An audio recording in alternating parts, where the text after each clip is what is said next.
Indonesia merupakan negara dengan beraneka ragam agama, budaya, suku, bahasa daerah, karakter, dan lainnya. Begitupun di suatu sekolah, di dalamnya terdiri dari beragam siswa yang memiliki perbedaan agama, budaya, suku, dan karakter. Indonesia mempunyai suatu dasar negara, yaitu Pancasila, yang berisi 5 nilai utama untuk hidup bersama.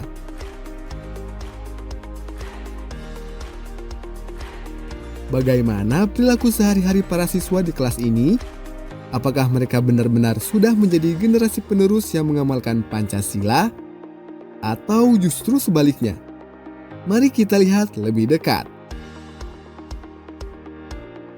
Anak-anak, mari kita berdoa sebelum mulai pelajaran. Berdoanya lama sekali. Lebih baik cepat saja. Untuk apa berdoa lama-lama? Dim, jangan gitu. Doa itu penting. Tanda kita ingat Tuhan. Meremehkan doa atau tidak menghormati ibadah ialah bukan sikap bijak. Dan jelas bukan cermin nilai Pancasila. Anak-anak, hari ini kita akan memilih ketua kelas secara pilihan bersama. Siapa yang ingin mengajukan diri? Saya, Bu. Hah? Kamu, Sis? Jadi ketua kelas? Bisa apa kamu? Maaf, Bu. Sepertinya saya saja yang jadi ketua kelas. Iya, lebih baik Bimo saja. Sudah cocok sekali daripada dia. Tapi aku punya ide. Biar kelas kita lebih tertib dan seru. Sudah. Tidak usah banyak alasan. Pilih yang jelas bisa mimpin. Jangan yang cuma bisa duduk diem. Sudah. Kok malah begitu? Ingat, semua punya hak bicara dan hak dipilih ya. Jangan saling merendahkan. Proses pemilihan ketua kelas bukan ajang dominasi. Seharusnya semua suara harus didengar dan dihargai. Ih, culun sekali. Tolong minggir. Aku hanya ingin lewat saja. Hahaha, dasar culun. Ini bukan bercanda, ini perundungan. Dan jelas, ini bertentangan dengan nilai Pancasila. Sekolah bukan tempat untuk saling menjatuhkan, tapi tempat untuk saling menghargai dan mendukung.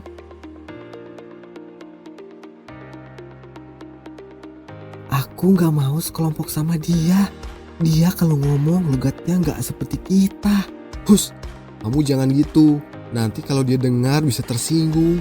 Sikap seperti ini nih yang dapat memecah belah bangsa. Sebentar. Sepertinya ponselmu baru lagi ya?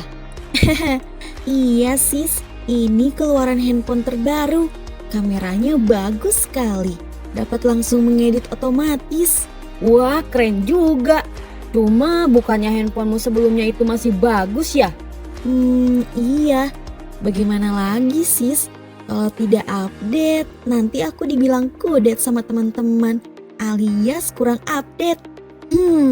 Tapi kan itu harganya mahal sekali, Cin. Apa tidak sayang? Aku juga mau mempunyai ponsel itu. Tapi sepertinya aku tidak mampu untuk membelinya. Enak sekali ya jadi kamu. Kebutuhanku sebenarnya bukan ini. Tapi aku hanya tidak mau sampai ketinggalan tren. Kamu ini ya, itu namanya FOMO tahu, alias fear of missing out. Memang iya ya. Sudah sis. Aku sedang asik dengan ponselku. Banyak fitur yang belum aku coba. Cindy membeli handphone baru bukan karena kebutuhan, tapi hanya takut disebut ketinggalan tren. Ia sibuk dengan kesenangan pribadi dan boros demi gaya. Pancasila dijadikan pedoman dalam kehidupan berbangsa. Di sekolah ada siswa yang belum menerapkan nilai-nilai Pancasila dan ada juga yang sudah menerapkan. Namun, apakah benar-benar memahami makna di balik 5 sila itu? Di balik canda tawa, tugas sekolah, dan hiruk-pikuk kehidupan sekolah, seringkali nilai-nilai luhur Pancasila terlupakan.